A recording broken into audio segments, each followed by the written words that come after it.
Hey everybody, before we get to this video, give me a hot second for Keeps. They're back! You know, 2 out of 3 men, myself included, will lose their hair by the time they're 35. In my case, it didn't even take that long. I was going bald in my 20s, and I have committed to the razor in my 30s. But that doesn't have to be you, because now you've got Keeps. Keeps has revolutionized the way that men are treated for hair loss. You used to have to go to the doctor's office for your hair loss prescription. Now, thanks to Keeps, you can visit a doctor online and get medication delivered directly to your home. No more waiting rooms, no more pharmacy checkout lines. Get doctor attention and discreet drug delivery, all from the comfort and privacy of your own home. Prevention is key. With Keeps, the treatments really work. They're up to 90% effective at reducing and stopping further hair loss. And the sooner you start using Keeps, the more hair you'll save. So act fast. Many men even experience hair regrowth with Keeps treatments. Listen, if you're suffering from hair loss, the last thing you need is to wait in line to see a doctor. You can tell you're suffering from hair loss. Talk to the doctors online at Keeps. Get it done. Get it delivered to your house. Use my code in the description, keeps.com/TST, and we'll hook it up with 40% off your first order. Thanks for listening. The offer's out there for a limited time, so get it now and enjoy this video.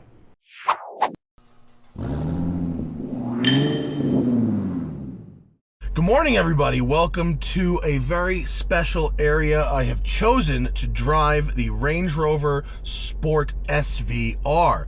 This is the first SVR product from Range Rover that I've driven since my friend Jamal Hamidi took over that department. He was at Ford, and he was responsible for the Ford GT, the GT500, the GT350, and the Raptor. He's now at Jaguar Land Rover running SVR, so good hands there.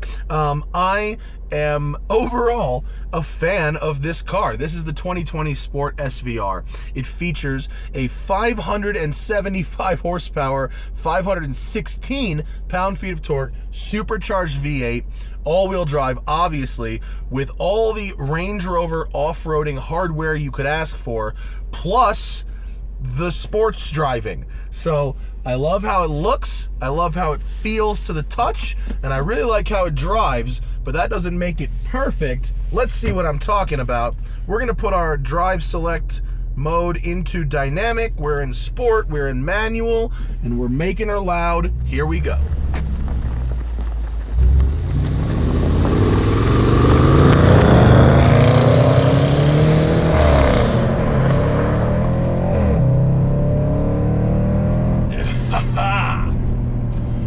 So, 114 grand gets you in the door of the SVR. This one has $15,000 worth of options on it, including the driver assistance pack. That's for all the driver's aid features and adaptive cruise control.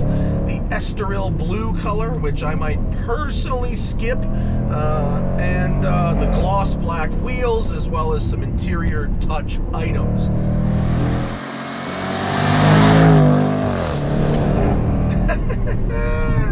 It shares a fundamental powertrain with the F-Pace SVR I drove recently, although in the Range Rover you get even more power, you get even more torque. And the reason for that is this sits a little bit higher on the totem pole, but also this vehicle weighs 5,100 pounds, whereas the F-Pace SVR is 4,300 pounds. The extra 800 pounds to move around deserves the extra horsepower. I don't know if it's coming up on the sound in the video, but when I speak in this car with all the windows closed, it echoes like a church. I can actually hear myself echoing in the car right now. It's very, very strange.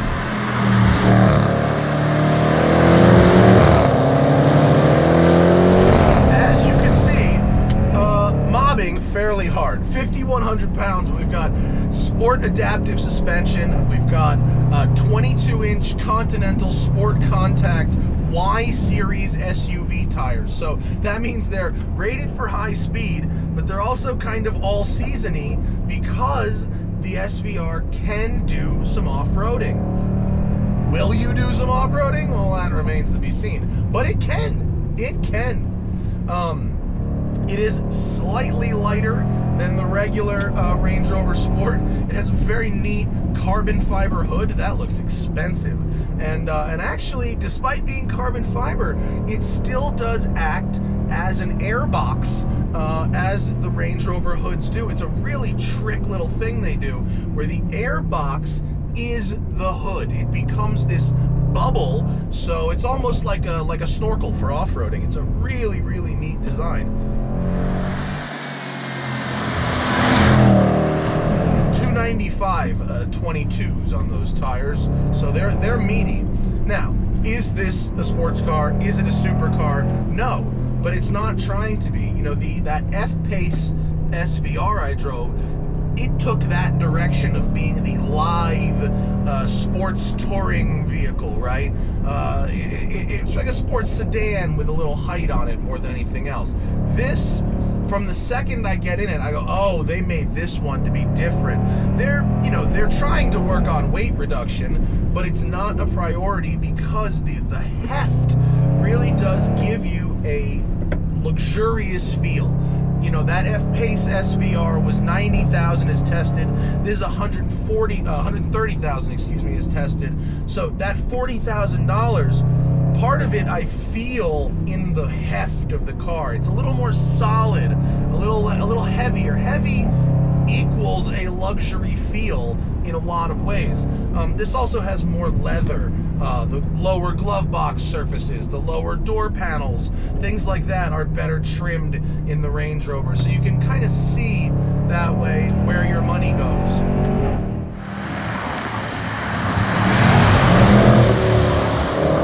ZF gearbox is very well mated in this application. The shift response times, both in automatic and manual, are more than acceptable for a sports SUV. I mean, they use the same gearbox in basically the F-Type. And so if it's good enough for that... Oh, this is very nice of this guy. Okay, never mind. Wrong corner. Thank you. I am actually going to turn off. And so that's why, because we're going to do something that I really loved. But for now, we'll continue mobbing. It's got good brakes. I mean, you could definitely set them on fire on a racetrack, but they handle street driving really well. I know I took that corner very awkwardly, and that's because I'm looking for this. And here is where we discontinue our mobbing and go off-road. So, let's go to our vehicle settings. Let's select mud and ruts. No. Sand? Grass, gravel, snow. Let's go with grass, gravel, and snow. And we'll adjust our height. Vehicle is stationary. Foot is off accelerator. Yes. Low traction launch. No. Okay, now our height is raised. We have our differentials are not locked. We don't need this, but we're going to just go off-road a little bit. One of the coolest things, when I first drove the Range Rover SVR, and I think it was 16, maybe 15. I went to Monticello Motor Club in New York. We did off-roading. We went and drove over logs and through some mud and all this stuff. Drove up on a rack. Two dudes power washed the truck. We put our helmets on the rack, and then we drove straight onto the racetrack and did like 5-6 laps. Now, does anyone really need a vehicle that can do that? No, but as a demonstration of what Range Rover can achieve, technologically, it was extraordinary. And even here, this thing isn't a sports car, but you can hustle it through a canyon. It's not going to make your canyon drive worse because you're driving it. And then, when you get to your dirt road, you get to your cabin in the woods, you get to your mountaintop retreat, you press a couple of buttons, and then this thing becomes a billy goat.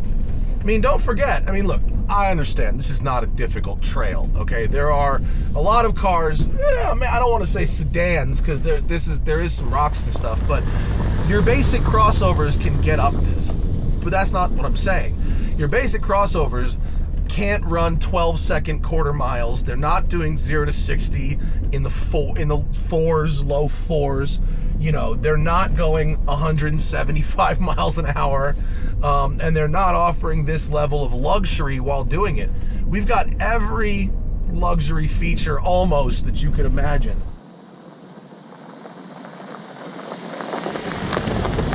We've got sports car features, and now we've got off-roading features. And so when you combine all of these things into one vehicle, yeah, it's gonna be expensive. It's gonna be expensive, it's gonna be complicated. And that brings me to my last point before we end this video. Complicated. They have this full touchscreen system here with a screen up top that is motorized and a screen on the bottom. How do I say this? Okay, we spend a lot of time interacting with our smartphones. Our smartphones are incredibly responsive touchscreen devices. They're fast, they work overwhelmingly accurately most of the time. And so that is the standard that humans now are used to with touchscreens. Tesla, in order to get a screen the size they need and the responsiveness they need that humans are used to, does not use automotive grade screens. Okay, they use a consumer grade screen. Land Rover Jaguar, as well as many others, use automotive grade screens. They last longer in theory, they're better with temperature swings in theory, but they are slow, they are unresponsive sometimes, they mess up, the response isn't where they need to be to feel like a luxury product when my iPhone is so much better at it. I've had this system freeze on me, I've had it not respond, I've had it activate things like the cooled seats only for them to turn themselves off. This motorized screen, even right now, the car is on. This motorized screen should be out, facing out towards us. It's not. It's flush. In fact, let's just turn the car off and see what happens. Car off. Oh, look, it moved now. So now, I shut the car off and it turned out. So you can see it on video. The screen just is doing right here and for your eyes the exact opposite thing that it should be doing in that scenario. So I'm going to end this video here because this seems like a perfect place to relax and finish my coffee on top of this mountain. I love looking at it. I love driving it. I love sitting in it. It's so comfortable. It's so fast. It's really nice to drive. My friends like riding in the back. It holds all my stuff. It's well-rounded enough to do virtually any task you throw at it.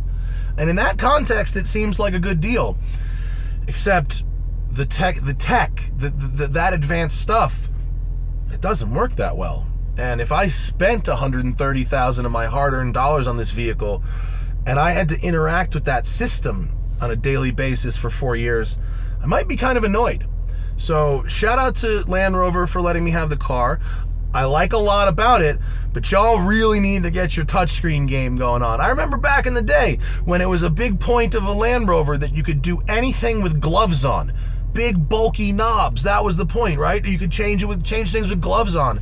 Now you can't even really change some things with your finger the way you're supposed to, so that's a little disappointing. But shout out to Land Rover for letting me have a go. Shout out to you for watching. And look, mob on the street, hit the trail, it'll do it all. That's the Range Rover SVR. See you guys later. Bye.